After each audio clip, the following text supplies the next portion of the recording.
I started working this morning and forgot to start the camera, so I just stuck it on time lapse. I was futzing with this Fender. So as you saw from last week, I finished all this section up here. There's a little pinhole I got to weld up from the rust hole, I should say, and that should be good. So I'm working on this piece first, and then I'll get to this piece. But I kind of started on it, kind of didn't. I realized why I stopped when I welded this piece in is I shrank the crap out of it, and you can see it here. There's a really bad ridge right on the bottom here. I don't know what I was doing. So said to hell with it, I'll start on the easier one first, and that's this piece here. It's not metal finished just yet, but it's close. So I want to go through the whole process, right? So rust replacement. You've seen me cut out patches, do templates, all that good stuff, and then, you know, weld it in. The thickness of your wire speed, your voltage, the thickness of the metal you're working with all plays into that. And this is why I say I'm not a welder, is because a professional welder would know how to do this with very little metal work and metal finishing afterwards. Whereas I weld it in, and then I spend 3 times as much time metal finishing it and metal working it to make it look good, whereas a true welder would just, you know, weld it in, do a little hammer dolly work, and it'd be, you know, 99% perfect, right? Welder, metal fabricator, whatever you know, that classification type of person. Me, I just know how to fuse 2 pieces of metal together and make booger welds. Little joke. I can do decent welding for a hobbyist.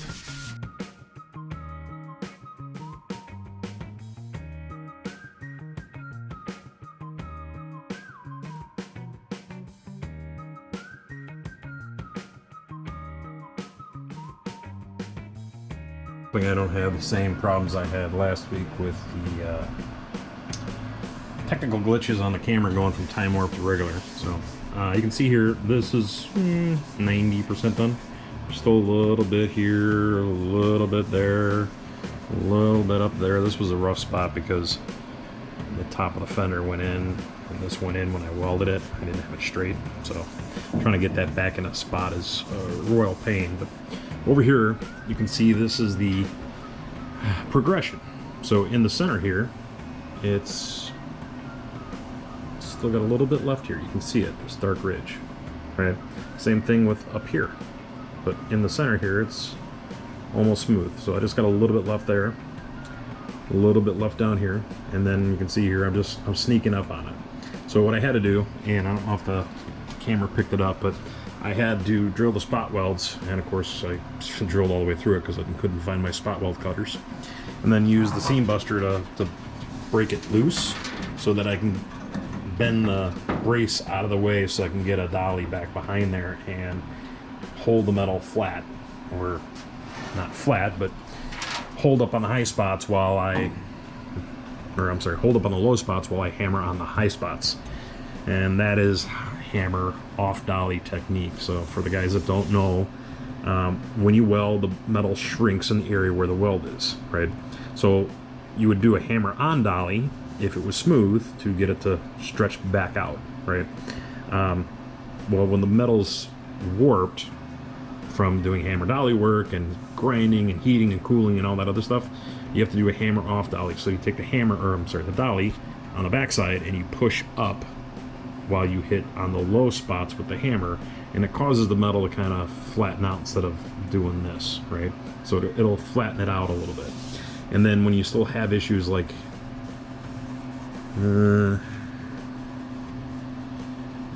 right here, if I could get a dolly behind there, because the brace is right in the way there, and I don't know if I'm going to be able to fix this piece specifically, but this piece is still shrunk, and I've taken off all the weld prod that I can without, again, turning this into Swiss cheese or tinfoil.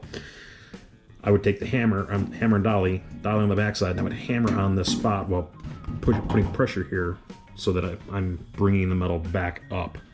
And that's how that would work. And you just continue to repeat. You hammer dolly, then you make sure there's no high spot, and if there is, you sand it down like you saw with me with the grinder. I'm going very, very slowly because, like I said, those are 40 grit discs. I'm just going very slowly, and I don't want to take off a whole lot of metal. A little trick as well, guys, you'll see me bring out the DA sander, and I'll DA sand this, is it's like metal polishing. If you sand in this direction, it creates the marks in the metal going this way. After a while, you can't see what's going on, so you go this way. And it shows you what you're sanding versus what you're not. With the DA sander, it kind of does the same thing, but it gives a nice uniform finish because it's going on all sorts of different directions. That's why you can see these dark spots. That's where the DA sander wasn't hitting it. That tells you that's the low spot. Where it was sanding is the high spot. Where it doesn't sand at all is low. So, hopefully this is clear to you guys. If you have questions on it, drop them in the comments. But I'm going to continue on here, and I'm going to show you where I'm at with the end of it.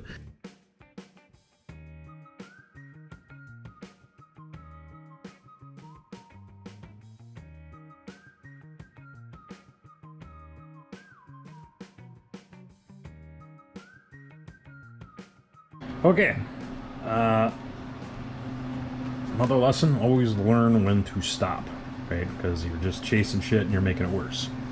So there's a couple of cracks from the weld now appearing from doing the hammer and dolly work so much. The welds are always going to be stronger than the base metal, so sometimes there's a structure problem where the two metals fuse together. So I'm going to stop there. If I continue to work this, I'm just going to continue to crack that weld. And now I'm in this for a world of hurt. So what I need to do is just do some tack welds to close up some of these holes, put the structure back attached to the outside fender here, and clean that up. And while I'm at it, I'll weld up these holes for the fender edges. And then I'm going to start on this piece. So more to come.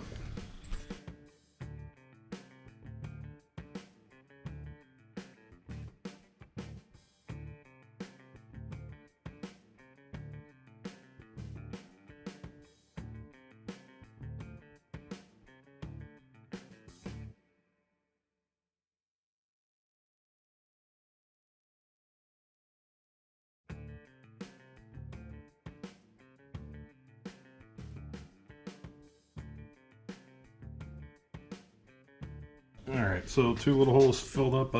You can't see them. A little bit of metal distortion there, but not bad. And ignore that, that's Bondo from Dents.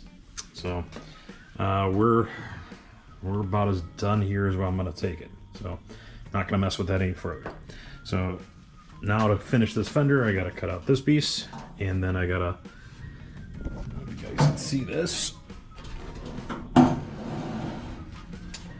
But on both here and here, I've got to figure out where the bolts are, because this is the bottom of the fender, and this is where the where it attaches to the bottom cowl of the car. So I've marked them from the original templates, but I never cut them out because with everything moving on this car, I don't know if that's the exact right spot. But what I'll probably do is when I get to fitting everything, I'll probably cut it out at that point. And then when that's all done, I'll have to pull this fender back off and put the brace in. So let's get to that, continue on, and go from here.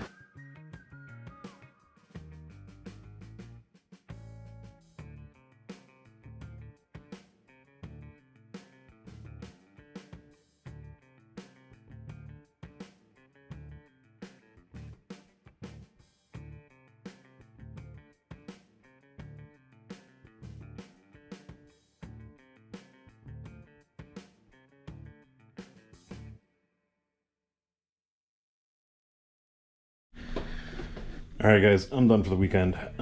Calling it a day. I've been at this 7-ish hours or so. Had a lot of problems with the camera, so I don't know what footage is going to make the final edit. In fact, reviewing some of the time warp, I'm standing in front of it most of the time, so I got to do a lot of magical editing in the background. But in case that stuff didn't get caught on the video, I fixed the rust hole that was here for the inner fenders where they mount to. There's a scribe mark there. You can't pick it up with the how small it is, but I won't drill that hole for the mounts until I've got this actually connected to the car with the inner fenders, just so I got it in the exact right spot.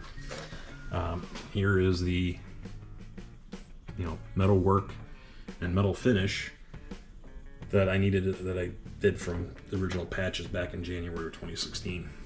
So we'll just need a little bit of skim coat filler and it should be good to go. I then welded up the holes for the side markers, which you really can't even tell there, and you see all these little yellow patches of Bondo from dents that I've got to hammer out. So I'm not done with this fender by a long shot.